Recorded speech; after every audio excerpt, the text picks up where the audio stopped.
Today I'm making one of Scott's favorites. It's going to be some pierogies, and I'm going to do some potato and onion ones. So to start out with the dough part of it, I have 3 cups of all-purpose flour, and we're going to add to that a half a teaspoon of salt. We're just going to mix that up a little bit here. To that, I have a cup of water, and I have a 1/4 cup of vegan butter. You can use any kind of plant-based butter. So we're just going to mix this all up. And start out using a spatula. After it gets mixed up a little bit where I can handle it, I'm going to go ahead and put a little bit of flour on the counter and continue to mix it. I may not have to put any flour on the counter depending on how this goes.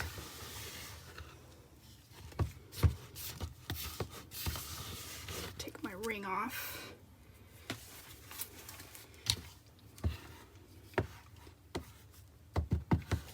Set that aside. I'm just going to flop this on the counter. And we're just going to kind of knead this till we get this all mixed together. 5 or 6 minutes maybe. And then it just depends. You got to just kind of look to see how the dough looks. If it's too dry, you want to add a little bit more water to it. If it's too wet, add a little bit more flour. I think a lot of it depends on what kind of day it is. If it's a humid day, it seems to be a little bit different. And we're just going to keep just kind of folding it over and pushing until we work all this in. She's my good little Polish girl. I usually have help doing this. It's usually my mom and my daughter, and we usually make hundreds of these at a time, and we usually make a bunch of different ones. Like today I'm just doing the one batch, and I'm going to just do the potato and onion, but usually we would maybe do sauerkraut ones, and sometimes we would do mushrooms. So it just really depends, you know, what kind of flavor, what you want in it. She's kneading the dough for the pierogies that I need in my belly.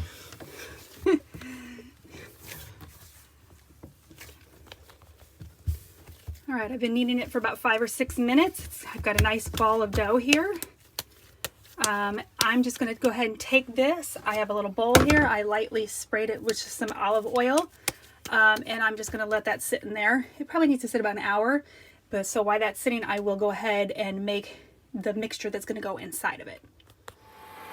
Okay, for the filling part, typically, if I had more than one burner, I would be having water boiling to cook the potatoes, but instead I chopped up 4 potatoes and I threw them in the microwave to get them mostly cooked. In the pan I'm adding a tablespoon or 2 of oil.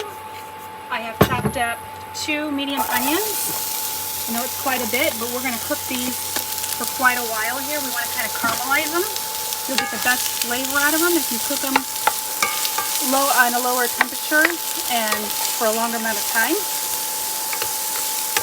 So we're just going to let these kind of sit and cook. I do have it on medium now because I just wanted to get that pan up to temperature, and I'm going to cook them for maybe 5-10 minutes that way, and then I'm going to probably take it down to about 200 degrees and let it cook for at least half hour, maybe 45 minutes. This has been cooking for about 10 minutes. I have stirred it a couple times in between. I am going to go ahead and lower this down. I'm going to go to about 200 degrees. And just keep an eye on it. Keep stirring it every, 5 minutes or so. Make sure that it's not sticking. If it does start to stick a little, just drizzle just a little bit more oil in there, and you'll be good. So these have been cooking for about 30 minutes. They're nice and browned up, so I'm going to go ahead and turn this off. I put the potatoes in a bowl here, and I'm going to go ahead and add in the onions that are nice and caramelized.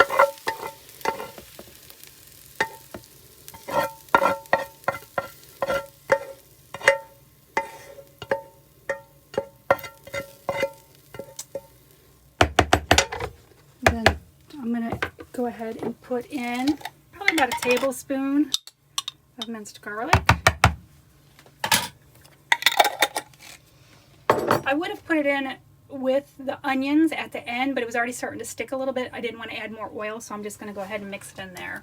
I'm going to go ahead and put a little bit of salt in, probably about a teaspoon or so. And then probably about, to start with, maybe a 1/4 cup of my non-dairy milk. And then we're going to go ahead, plug the mixer in. And we're just going to mix these up just like you would regular mashed potatoes.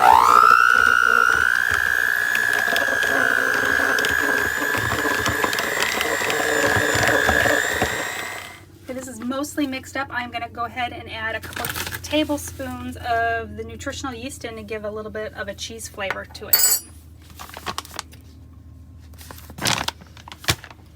I'm just going to stir that in until it's fully mixed.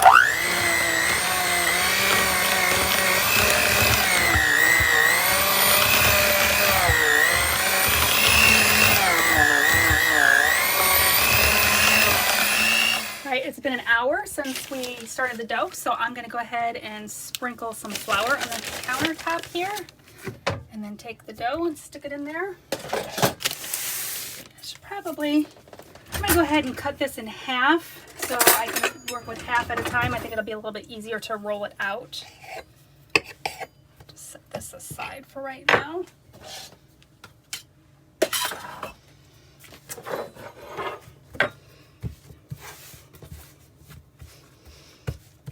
And then I just got this rolling pin today.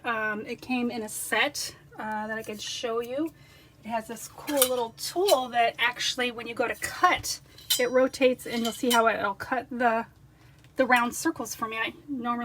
I've never seen these before until recently, so I thought that was pretty cool. And then it also came with the little tool that you just stick it on top and then you fold it over, which I used to do all that by hand, but since I'm doing it alone, I thought, oh, that'll help speed things up for me. So I'm just going to go ahead and start rolling this out some. And I usually just roll it one way, take it, flip it over, let's roll it out the other way. Now this rolling pin has these different things on the end, which I already took the biggest one out, so this is going to help get it nice and even.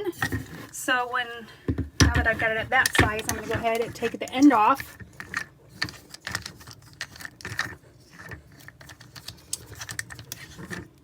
I'm going to drop all of them, take that one off, put this in, and I'm going to do the same on the other side, and then I'll roll it smaller.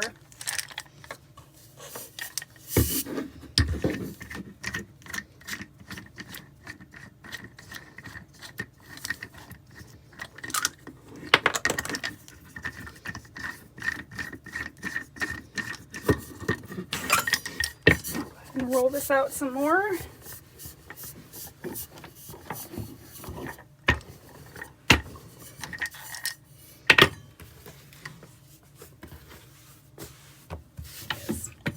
So then this, you're supposed to be able to just take this and roll it across.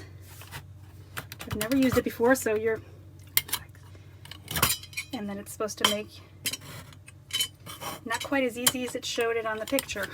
Getting better. But otherwise, I used to just take a glass or cup and take it and just put it down in there, twist it a little bit, and then put it to the side. So then to make this, I'm going to go ahead. Didn't even cut through all the way, so I don't know about that. So we'll have to see how that goes. Maybe I wasn't doing something right. I obviously probably wasn't doing something right there. I'm supposed to be able to just sit this in here, and then get a spoon here. Put some of your filling in the center here. And then you just fold it over. I guess I got a little bit too much in there. But try another one and see how it goes. I might just have to ditch this thing in general.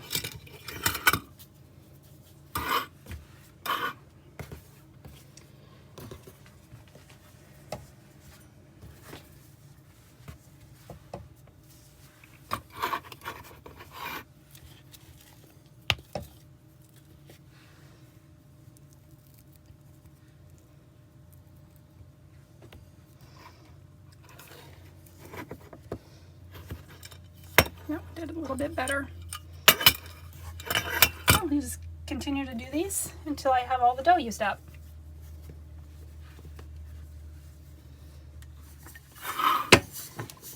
I went ahead and I took this down another size because I do think it's a tad bit too thick. So now it's down to a 1/16 of an inch. I'll just see. Like I said, I've never used one like this. I've always just done it with a regular rolling pin. And I might just end up with a cup if this doesn't roll well for me this time. Because I know a cup works. It just doesn't roll real easy. So I don't suggest buying this tool. It might be better if you had your butcher block countertop. Where you It could might really- be where I can really push into it. This still might be a little thick on the dough.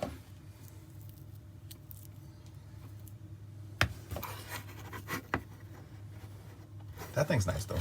It is. It's definitely closing them up real easy for me. So I'm just going to keep on going here until I've used up all the dough. Okay, I have given up on that tool. And this is the way I would normally do it. Just cut it, put it aside. Just take a little bit of the filling, put it in the middle, a little bit more. Take it, just want to fold it over, and then just take a fork. I need to put it in a little bit in the, get some flour, and just go all the way around and just make sure it's closed. If it's not closed when you go to boil this to cook it, everything, all your insides will fall out. Okay, on these, if there is a little bit too much flour on it, it won't seal. So you could just take your finger or dip it in a little bit of water, kind of go around. You don't want to get too much though, because it won't seal if you've got too much. Just go halfway around, fold it over, and then your fork though definitely needs to have a little bit of flour. Just go around, and then it will seal. Okay, while I was messing with rolling out and filling the pierogies over here, I put on some water to boil. So we're just going to start dropping them down in here. You don't want to get so many that they are touching it all over each other. You just want to kind of drop them in. And it's probably going to take at least 3 or 4 minutes, but they will start to float when they're done. Some of these first ones that were a little bit thicker might take a little bit longer. We just need to boil them to cook the noodle dough part of it.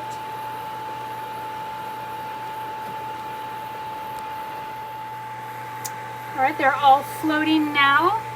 What I usually do, what I found is easiest, I've taken just a cookie sheet and put a towel over it.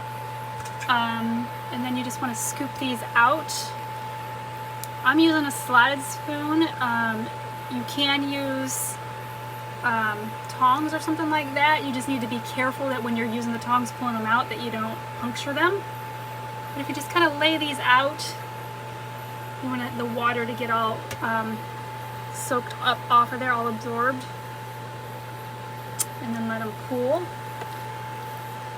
Once they're cooked like this, they are actually cooked. Some people do eat them right like this. I prefer to put them in a pan and fry them up a little bit. You can eat these right away. You can put them in the fridge for a while. When we do large batches, normally when I make these, like I said earlier, we make hundreds of them at a time usually, all different kinds of fillings, and then we usually freeze them so they could take them out and eat them later. They do freeze really, really well. So you just want to keep repeating this process until you have them all cooked. Now that I have those all boiled and cooked that way, I'm getting the pan heated up. I'm going to take some of my vegan butter. Just put a little bit in the pan here. I am going to, more than that, cook up some onions, sweet peppers, and mushrooms because I like to have that along with it. You don't have to do that if you don't want to. You can just go ahead and put the pierogies directly into the pan and start cooking them if you'd like. But like I said, I like to have a little extra veggies to go along with it. So we'll just cook these up, saute them up a little bit, and then once they're close to being done, I will go ahead and add the pierogies into the pan.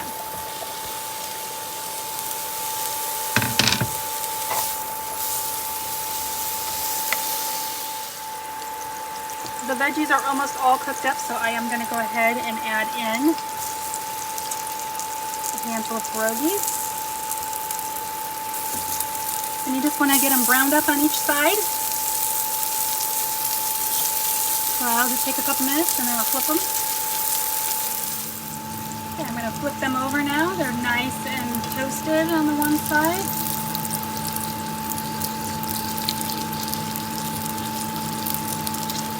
And then at this time, if you want, you can salt and pepper them just a little bit. It'll help it stick to it a little bit from the butter. So I'm just going to sprinkle just a little bit on here. And then you just need to continue cooking for a couple more minutes so the other side gets nice and toasted as well. Okay, I'm just going to go ahead and put a little bit of peppers, onions, and mushrooms in here.